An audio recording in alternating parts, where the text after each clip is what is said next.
살기 원하여 이처럼 간구합니다.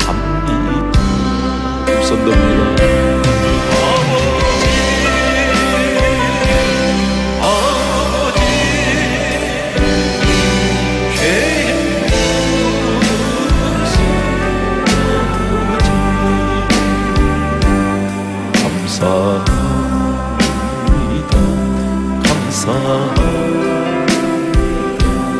늘 찾아서 받으소서.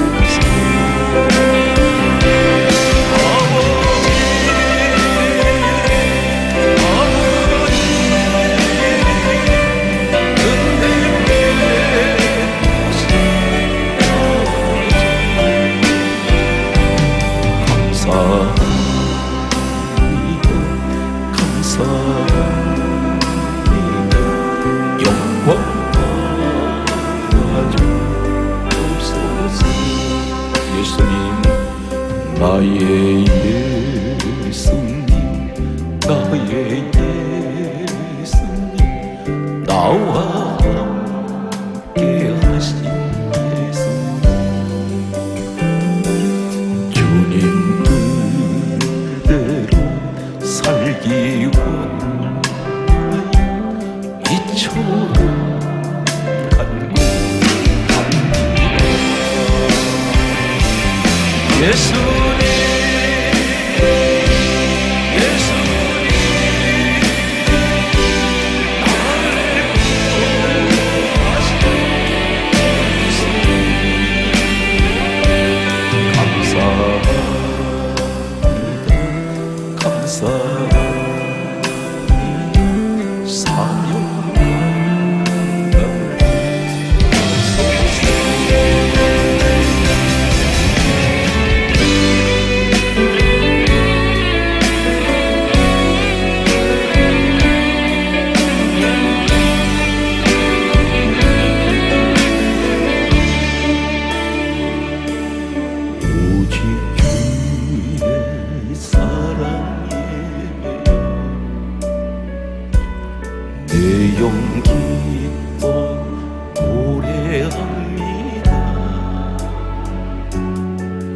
소망의 동굴 기쁨의 땅에서 주께 사랑 그리니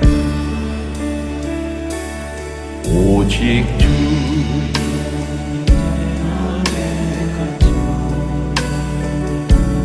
내 용기 찬양합니다. 이 소명의 거룩한 땅에서 주께 예배드립니다. 주께서 주신 은혜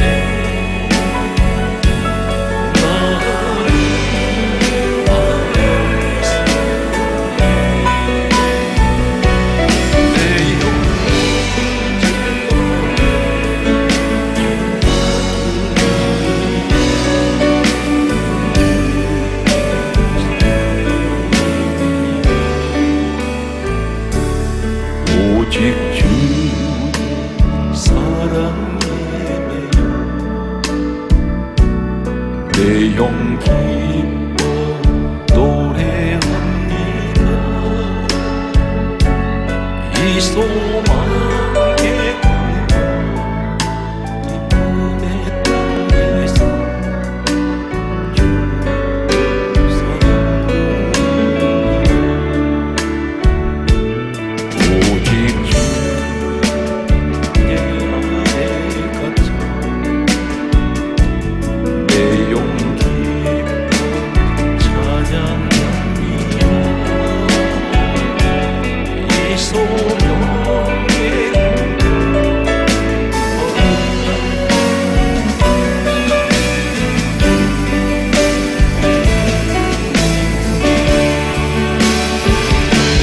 주께서 주신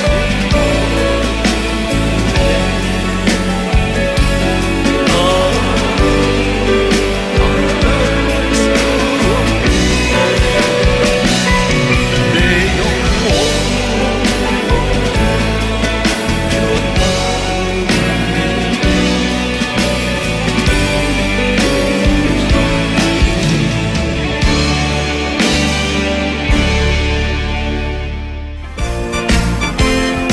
할렐루야. 오늘은 내 영혼 주가 이미 끝난 그 귀한 생수 주여 그만 그 약속 따라서 희석한 거와 온 죄는 내게 도서 들어주소서. 예수의 사랑 예수의 사랑 바닷물 같이 내게 임하네. 영원의 물결 온종일 살려서 내 영혼의 기쁨 한량으로 주 내게 약속한 게 내려주시. 은혜의 저걸음 건너 눈에 떠올라 그 귀한 빛조가 내게 밝힘을 마침을 내게 담그니. 예수의 사랑 예수의 사랑 바닷물 같이 내게 임하니. 영원의 물결에 온종일 살려서 내 영혼의 기쁨 알려주노라. 은혜의 소낙이 지금 험족히네. 구원의 큰 강물 흘러들고 넘쳐서 내 중한 모든 죄 모두 씻어버린 마지막 은혜를 주나. 할렐루야. 예수의 사랑 예수의 사랑 바닷물 같이 내게 임하니. 영원의 물결에 온종일 살려서 내 영혼의 힘 주여. 눈차고 넘치는 주의 은혜에 힘차게 밀려와 내게 만족하오니.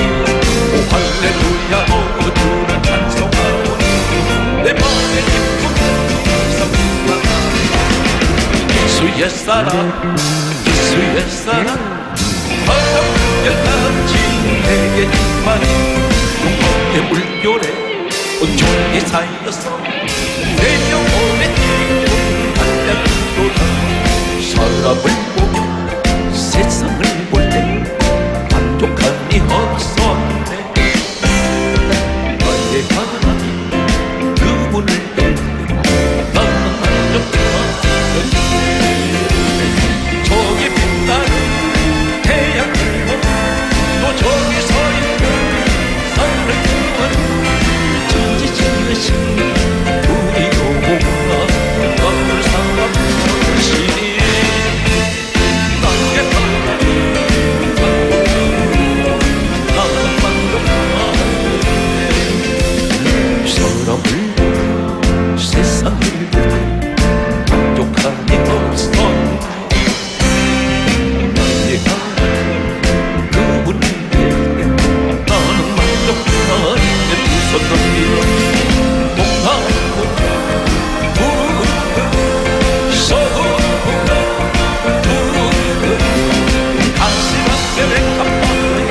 할렐루야 축복받아 축복받아 나에게도 다시 앞에 갚아 예수야 달리 할렐루야 아멘 다시 앞에 갚아 예수야 달리 할렐루야 치료받아 치료받아 나에게도 다시 앞에 갚아 예수야 달리 할렐루야 아멘 다시 앞에 갚아 예수야 달리 할렐루야 묵념하라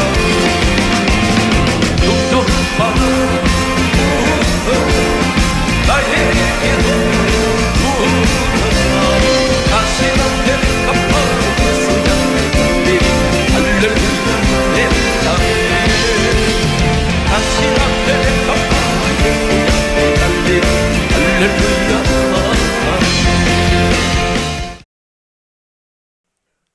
이제 2019년 한 해가 며칠 남지 않았습니다.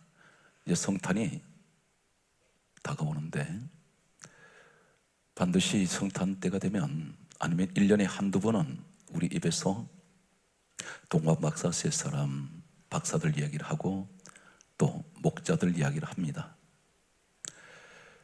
이 땅에서 예수님 이 땅에 오실 때에 그분은 빌립보서 2장 6절에 근본 하나님 본체 되시는 우리 예수님께서 사람의 모습으로 이 땅에 오셔서 십자가에 이제 죄인들을 위해서 고난을 당하시기 위해서 오실 때 가장 먼저 만났던 사람이 바로 요셉과 마리아, 그리고 세 번째 사람이 바로 오늘 본문에 등장하는 목자들입니다. 우리는 흔히 이런 이야기를 합니다. 참으로 말씀을 드리는데 목자들을 이야기할 때 예수님께서는 말구유에 오셨다, 마국간 이런 이야기를 쉽게 말합니다. 그런데 좀 더 성경은 정확하게 우리가 보면 말구유란 말이 없습니다. 마국간이란 말도 하지 않습니다. 오늘 성경 말씀은 누가복음 2장 7절과 그리고 12절, 16절에는 구유라고 되어 있습니다.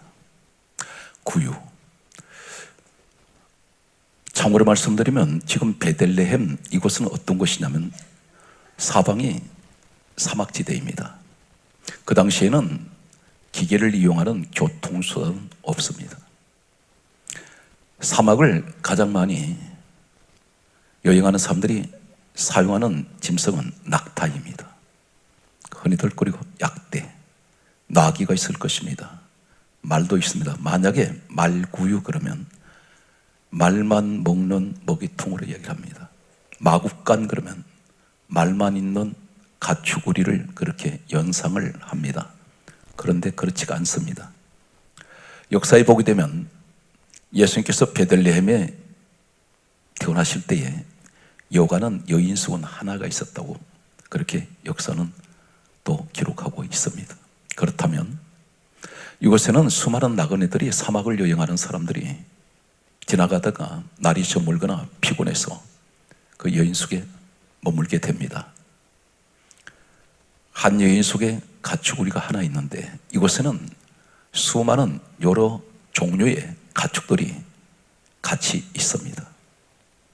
그런데 한 가지 궁금한 것은 왜 구유에 오셨을까요? 만약에 가축우리에서 태어나셨으면 가축우리 바닥에 누일 수도 있습니다. 그런데 굳이 성경은 왜 가축우리에 여기에 구유에 예수님이 오셨다고 말씀할까요? 이 구유는 창세기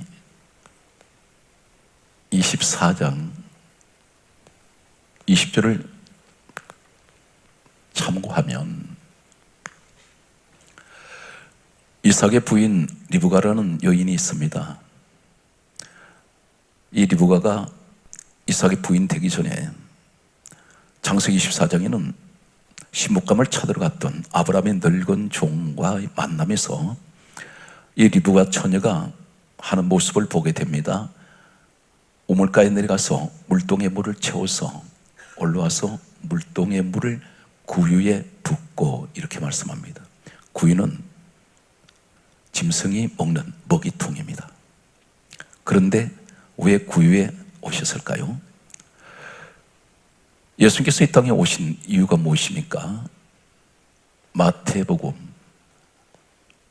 1장 21절에 보게 되면 이름을 예수로 하라. 이는 자기 백성을 죄에서 구원하시기 위하여 오셨습니다. 죄 문제 때문에 오셨습니다. 죄인들의 죄를 사하시고 그 죄를 해결하시기 위해서 우리 예수님 오셔서 십자가에서 돌아가시게 됩니다. 이 사실은 요한 1서 1장 7절에 보게 되면 예수의 피가 우리를 모든 죄에서 깨끗하게 하신다고 말씀하고 있습니다. 예수 그리스도 십자가에 고난이 없으면 모든 죄인들은 죄사함을 받을 수가 없습니다. 그분 외에는 구원이 없기 때문입니다. 참고로 말씀드리면 사도행전 4장 12절에는 성경은 이렇게 단 한 가지로 진리를 선언하고 있습니다. 다른 이로서는 구원을 받을 수 없나니 천하 사람 중에 구원 받을 만한 이름은 예수 외에는 주신 일이 없습니다. 성경은 이 사실을 정확하게 말씀하고 있습니다. 예수님이 이 땅에 오시지 않으면 인간은 아무도 구원받을 수가 없습니다. 성경 말씀을 보게 되면 베드로후서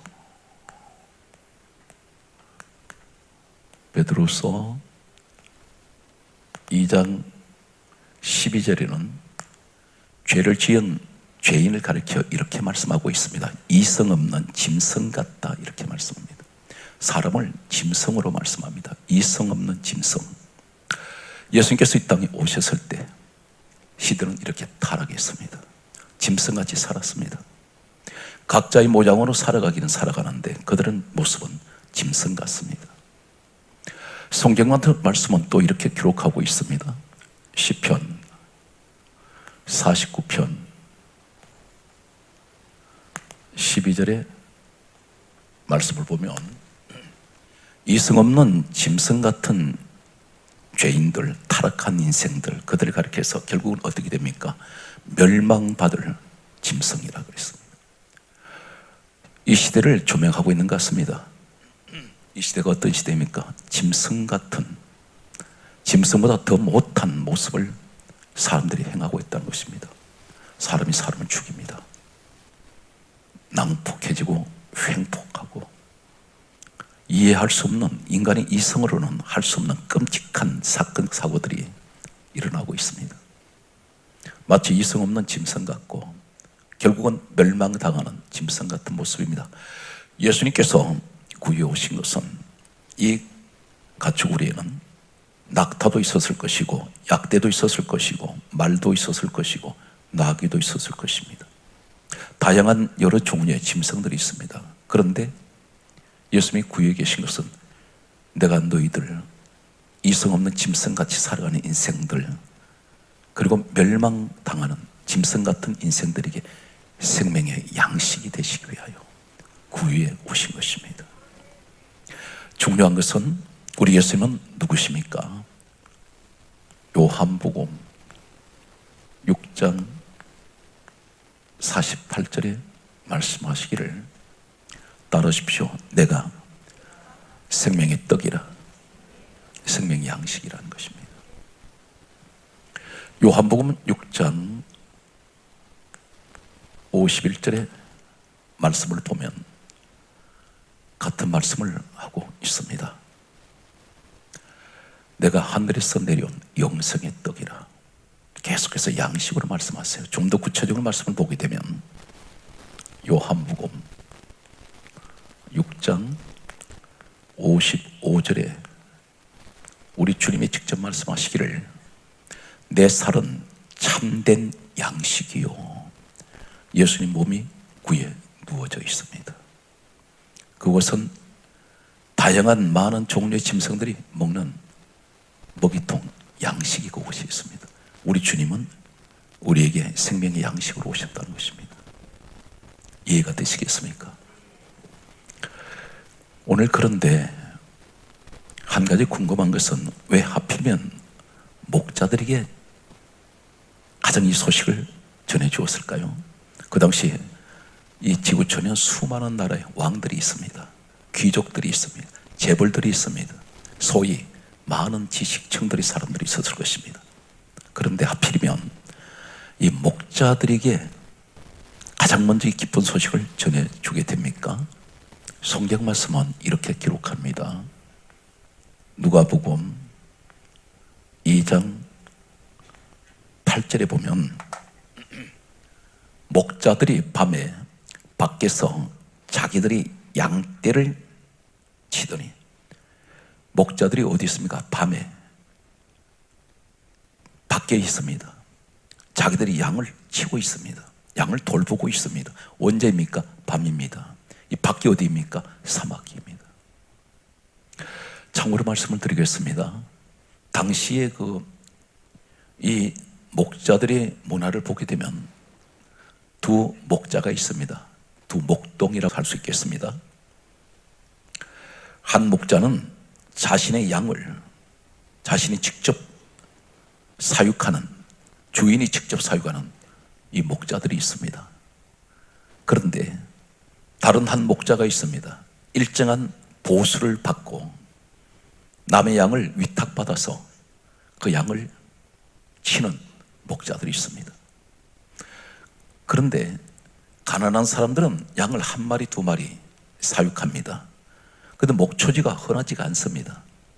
한번 이 목초지를 찾아서 떠나게 되면 사막 한가운데서 풀이 있는 곳을 찾아가려면 때로는 며칠 아니면 한 달, 두 달 걸어가서 그곳에서 양들을 풀을 먹이고 돌아와야 되는데, 그들은 한번 집을 나서게 되면 참으로 모처럼 찾아간 그 목초지에서 쉽게 돌아오지 않습니다.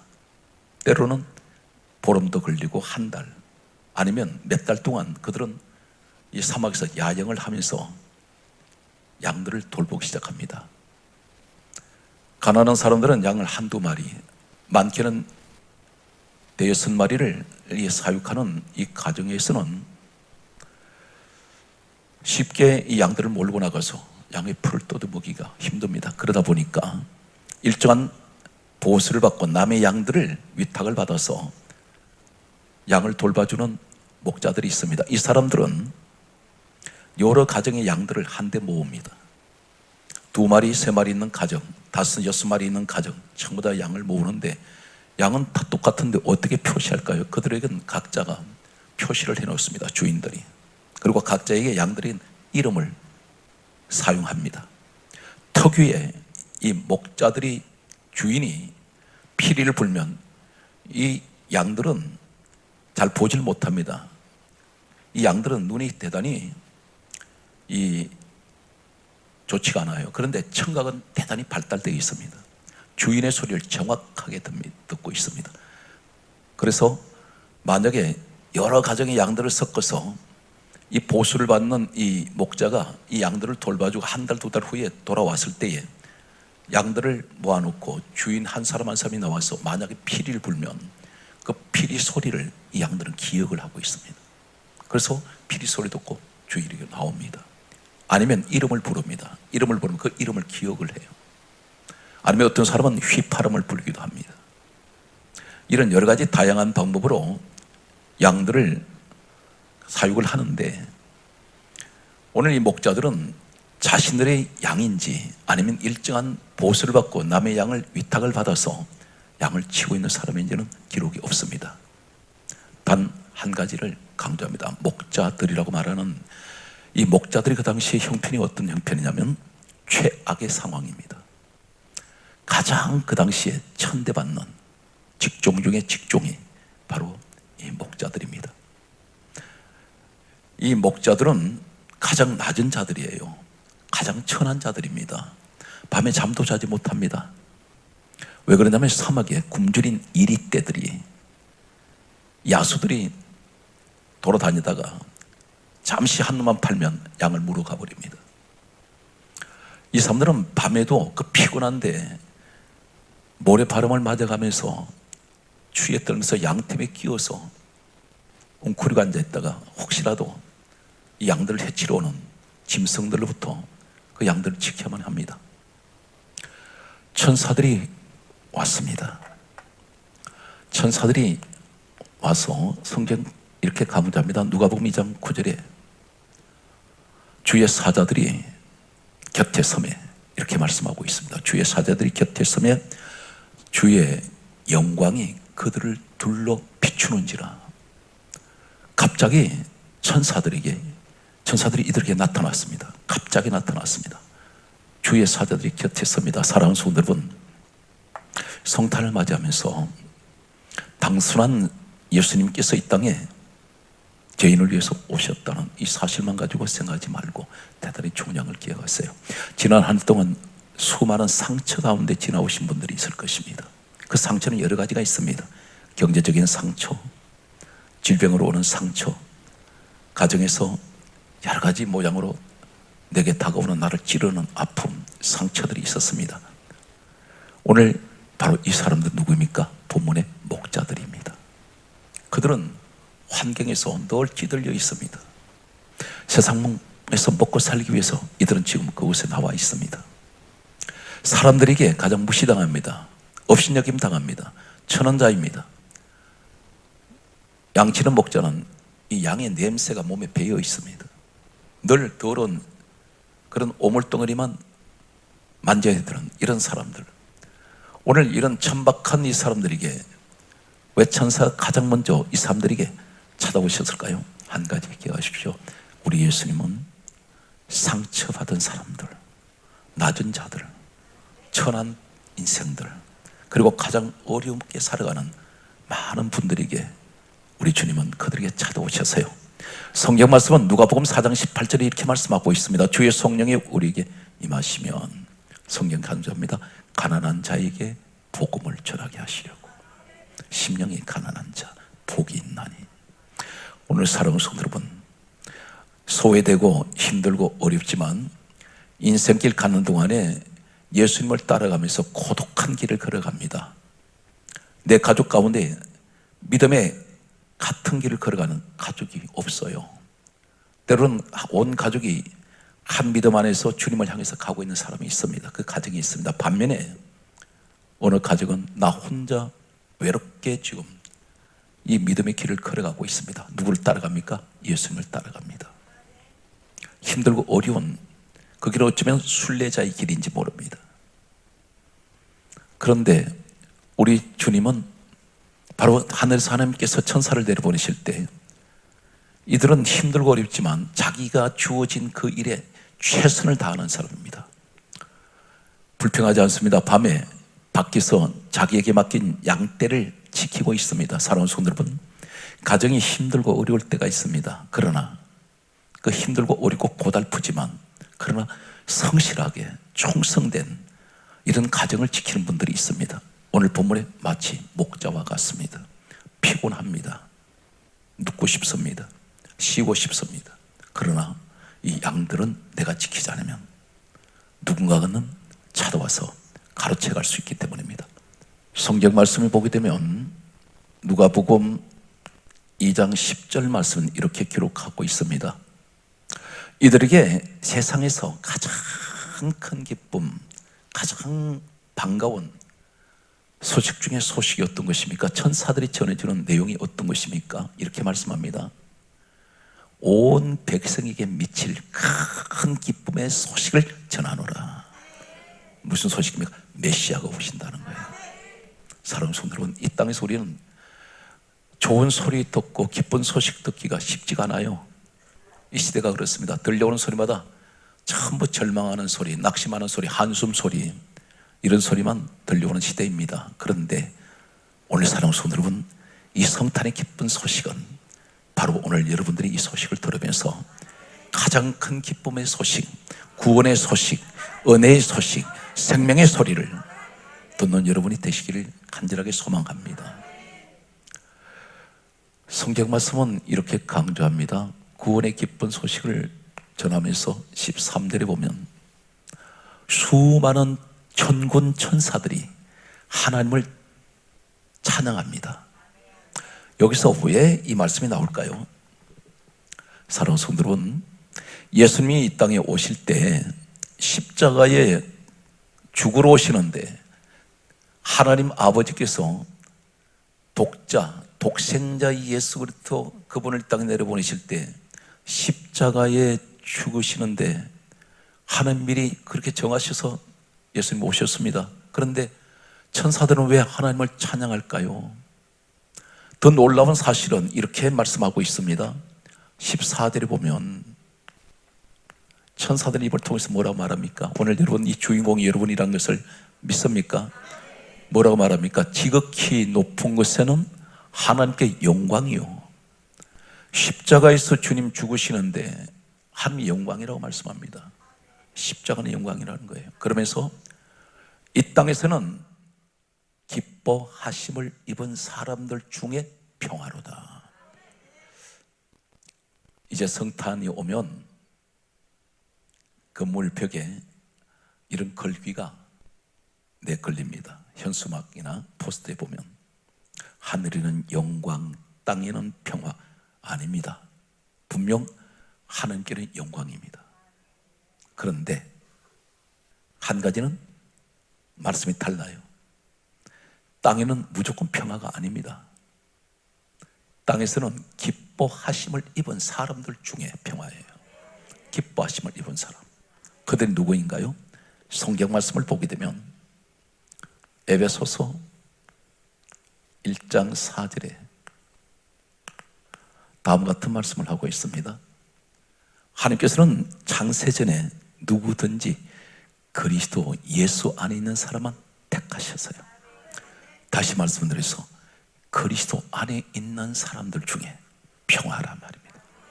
구원받은 사람들에게 평화예요. 오늘 여러분이 그 주인공인 것을 믿습니까? 오늘 그런데 천사가 전해준 이 말씀을 목자들은 어떻게 합니까? 15절에 보면 말씀을 믿었습니다. 대단히 중요한 기독교의 가장 생명이 되는 본질이라고 할 수 있는 이 목자들을 통해서 보여주시는 한 대단히 중요한 내용이 있습니다. 누가복음 2장 15절에 보면 목자들은 천사들이 전해준 말을 믿었습니다. 그런데 그들이 뭐라고 말합니까? 우리에게 대단히 중요한 말씀을 하고 있습니다. 누가복음 2장 16절에 따라하세요. 빨리 가자. 사랑하는 성도 여러분, 지금 이 사람들은 뭘 하고 있습니까? 밤에 밖에서 자기의 양떼들을 지금 지키고 있습니다. 왜 지킵니까? 사나운 짐승들이 자신들의 양을 물어 가버리면 양을 다 잃어버립니다. 그런데 이 사람들 뭐라 그래요? 누가복음 2장 16절에 빨리 가자. 지금 양을 지키는 것보다 더 중요한 것은 예수님을 만나야 된다는 거예요. 지난주에 말씀드렸습니다. 목자들, 그들은 페르시아에 있는 이들은 별을 천문학을 연구하는 학자들입니다. 그 당시에 이 사람들은 마고스라는 그런 헬라에 이 사람들 그렇게 부릅니다. 이 사람들은 점성술사예요. 별을 보고 국운을 예언하는 사람들입니다. 이 사람들은 왕의 유고 시에는 다음 왕을 누구를 세울 것인지를 결정하는 막강한 권력을 가진 정치가들이기도 합니다. 최고의 엘리트입니다. 자연히 이 사람들은 재력 있고 권력 있는 사람들이에요. 그런데 별을 보고 그들은 페르시아에서 예루살렘으로 왔다가 예수님을 집에 계신 예수님을 만나게 됩니다. 마태복음 2장 11절에 집에 계신 예수님을 만나게 되죠. 지난주에 말씀을 드렸습니다. 그런데 이 사람들이 그 예루살렘까지 오게 된 그 거리가 학자들이 연구했더니 빨리 와야 1년 6개월에서 2년입니다. 수말리 길입니다. 가까운 이웃이 아니에요. 그들은 짐승을 이용해서 산을 넘고 물을 건너 사막을 건너왔습니다. 수많은 맹수들을 만났을 것입니다. 낮에는 더위와 싸웠습니다. 밤에는 추위와 싸웁니다. 때로는 이 사람들은 질병 때문에 고통을 받았을 수 있습니다. 그런데 왜 옵니까? 예수님 만나러 왔습니다. 그들은 자신들이 모든 환경을 일단 접어두고 예수님 만나는 것이 우선이에요. 오늘 목자들도 똑같습니다. 오늘 우리의 모습은 내가 할 일 다 하고 예수님 만나려고 하는 분들이 있습니다. 아닙니다. 우리 삶의 우선은 예수님이 되셔야 돼요.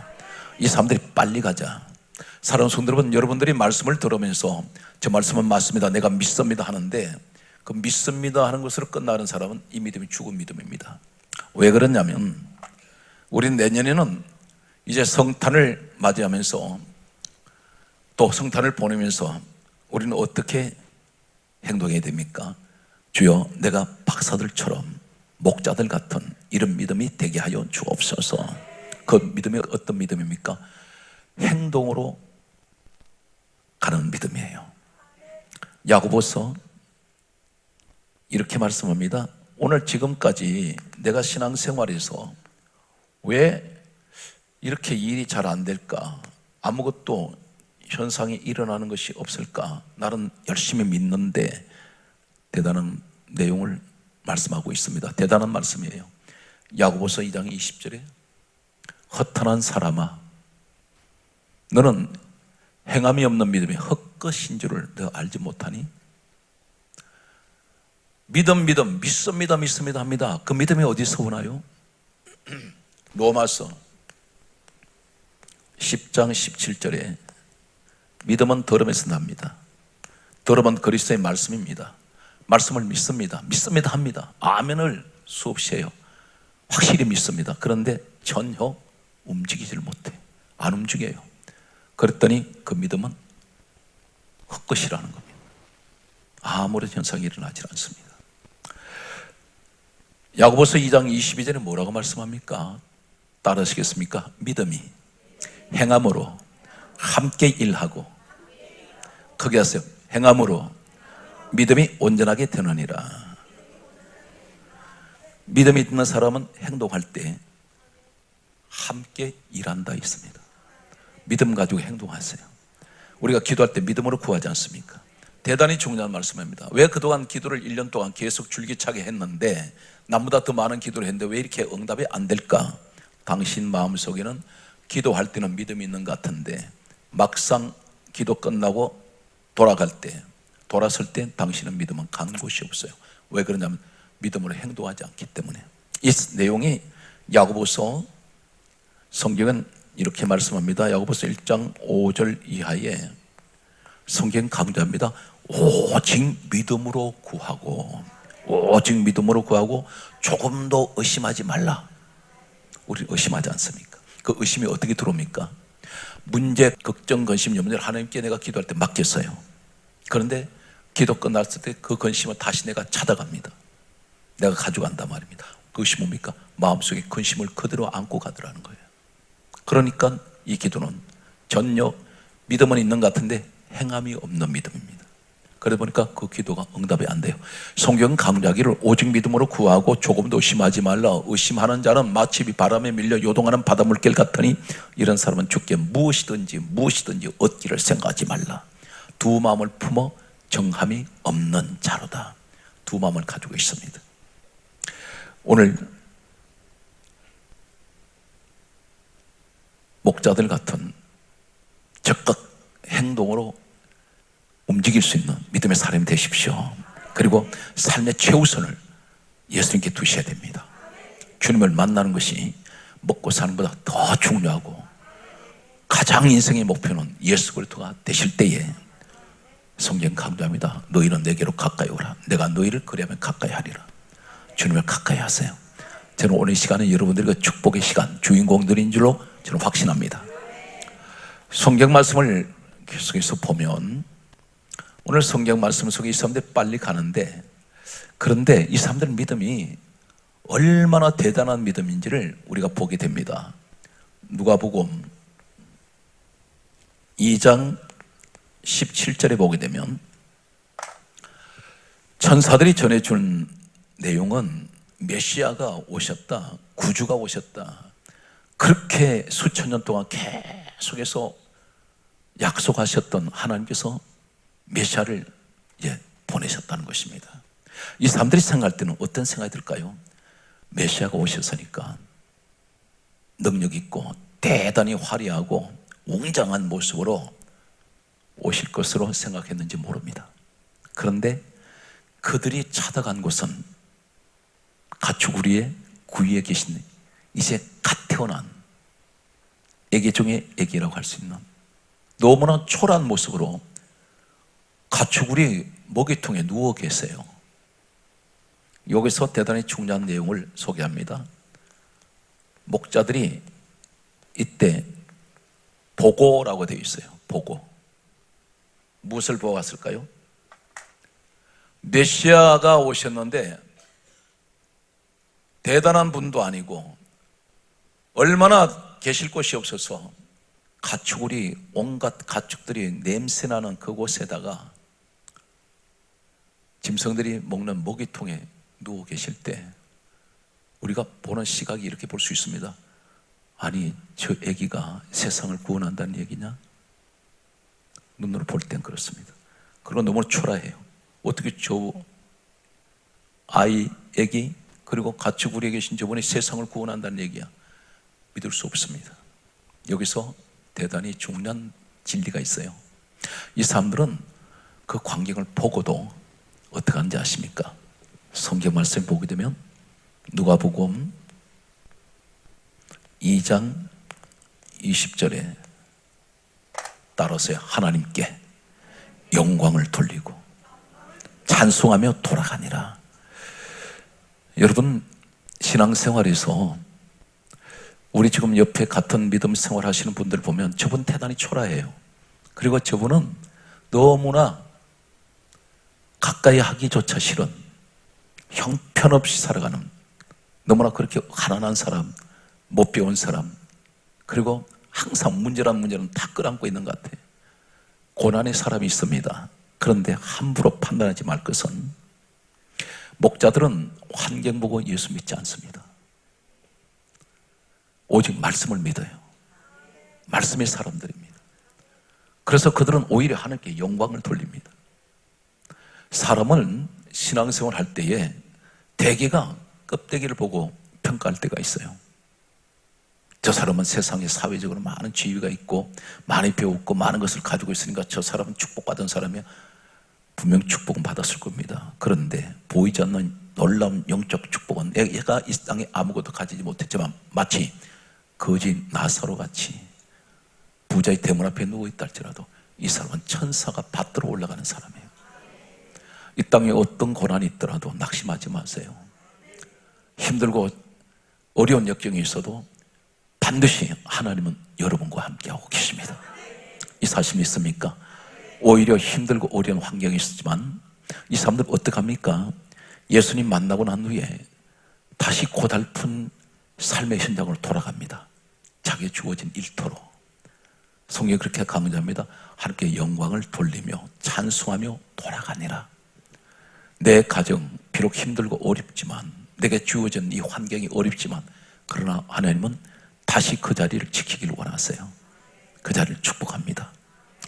오늘 여러분 범사위에 하나님 놀라운 은혜가 함께 하시길 바라면서, 가장 오늘 중요한 결론은 목자들에게 찾아오신, 낮은 자를 찾아오신, 그리고 이것은 다시 말씀드려서 겸손한 자.